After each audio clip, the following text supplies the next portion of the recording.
Another day in the sun. Not a drop of rain from May to October.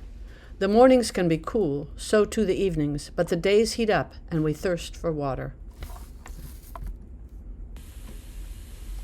My first chore coming out in the morning is to sweep the Lualaba floor. Meanwhile, Keith watches, but doesn't help out because in Tswana society boys don't do that work. Resakatli comes to greet Modise as he shaves, and the little bit of water left over will be given to the pig.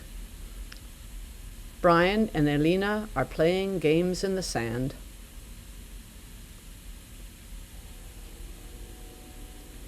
Moremi makes tea for Resakatli.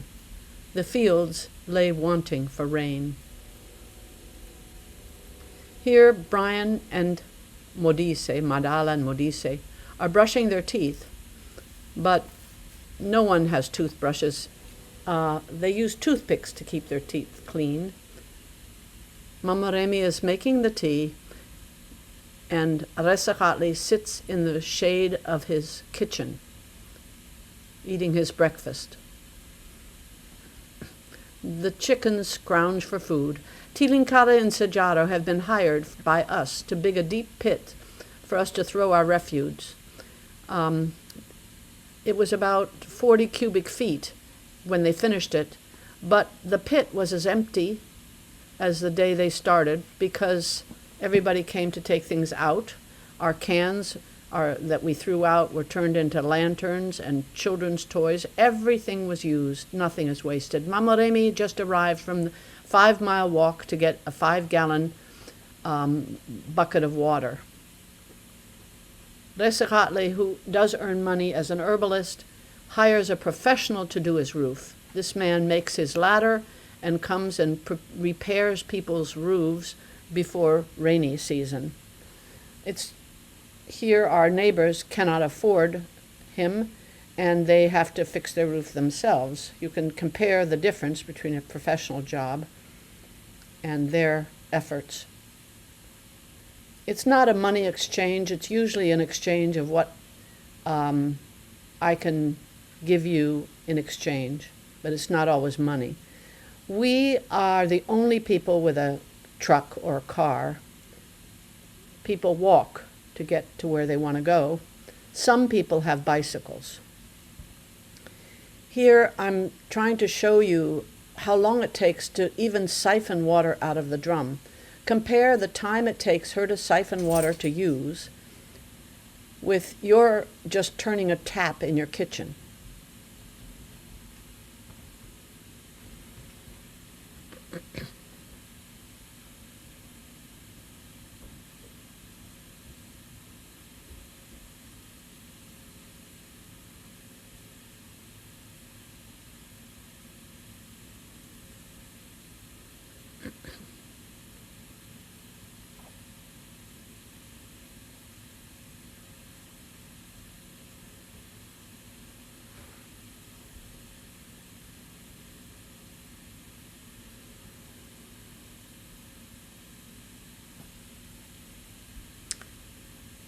Our neighbors have come by to get snuff and some medicine from Resakatli. They walk the sand path from their kraal to Resakatli's kraal.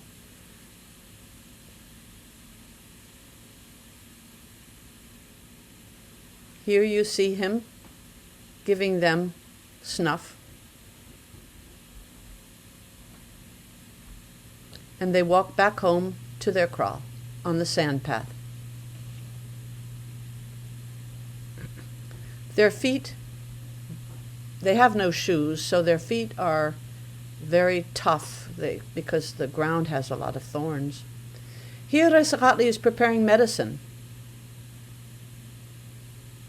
The chair he sits in, he made. It's wood and leather strips.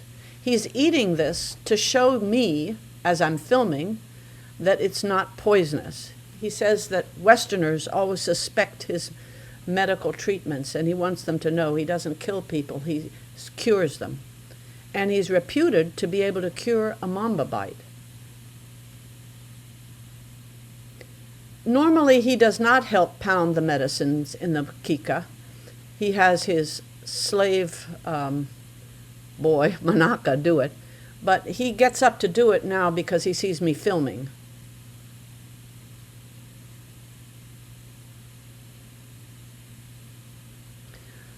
The children entertain, dance to the radio many times a day.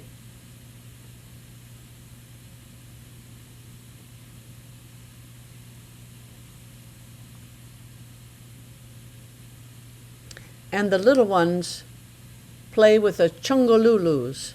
Those are centipedes that crawl around on the Luapa floor.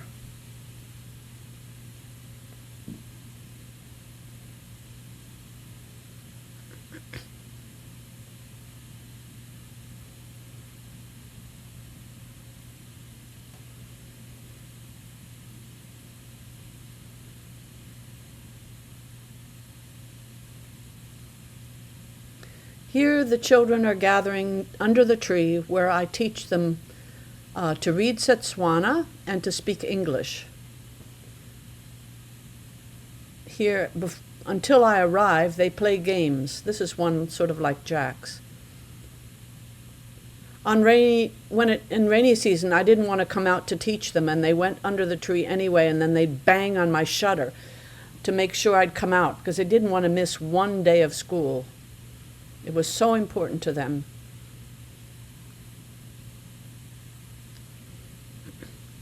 Here I'm filming us getting ready for a party, and our neighbor's children have brought a melon. This is after we've had some rain. You can see that there's some grass growing. The herd boys leave the fields and come to the party, and the first thing they do is play soccer with a little beat-up tennis ball.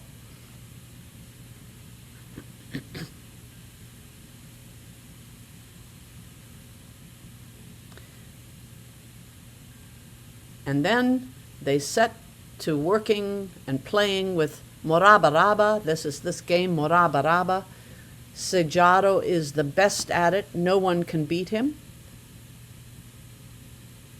Each boy has his own pieces in his pocket, and they can play at parties, or they can play when they're out in the fields tending the cattle.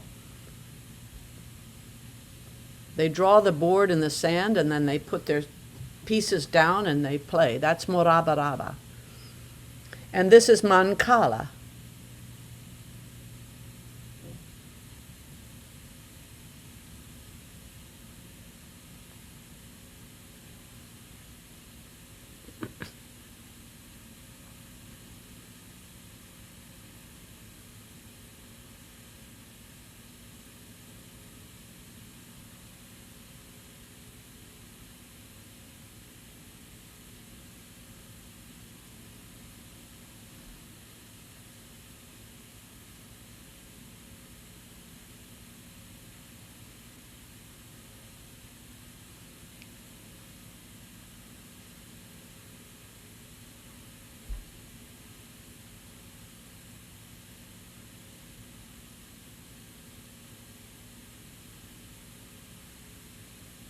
To prepare for the party, Resakatli has Manaka cut the calluses off his feet.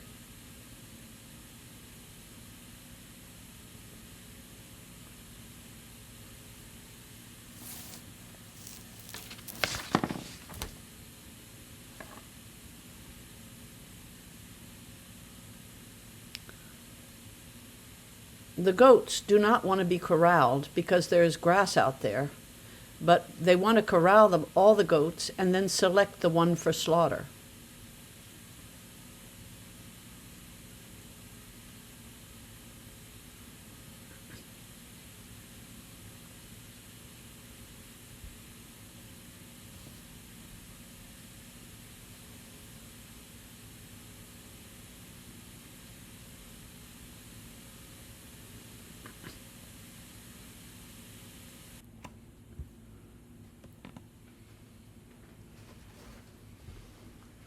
Because we've had rain and there's grass, the animals do not want to be corralled, and everybody gets into the act to try to get them into the pen so that they can select the goat to be slaughtered.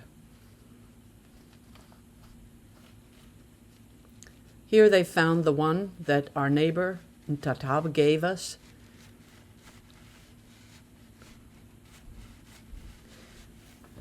Keith held the leg down and participated in the slaughter. It's a sign of manhood, and he was very proud about it. Meanwhile, Brian, Madala, wake it, he calls. The women are drinking khadi, which is made of a root which grows in even the driest conditions, so you always can make beer with it. And they've started partying, drinking the beer. It's called khadi. Meanwhile, they're hanging the goat. Its blood will drip into a pan. Every bit of the goat will be used. Nothing is wasted. The hide will be used for making mats. They've flown a flag on that big pole to let everyone know that there's a party going on. And people come from the rural area. And also we've invited people in town. Here they're carrying the pot for cooking into the shed. And now the meat has cooked and they're serving the dinner. Ressa Hartley in the conical hat is making sure everybody lines up properly, and you can see that adults are fed first. There's mealie on the plate with goat meat.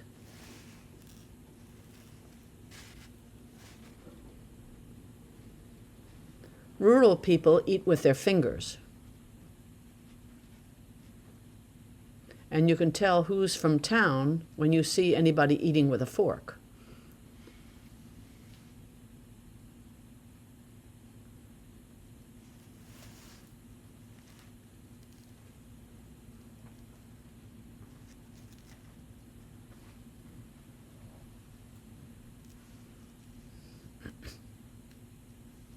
Children come after all adults have been fed. And Ressa Hartley makes sure that they get the right portions.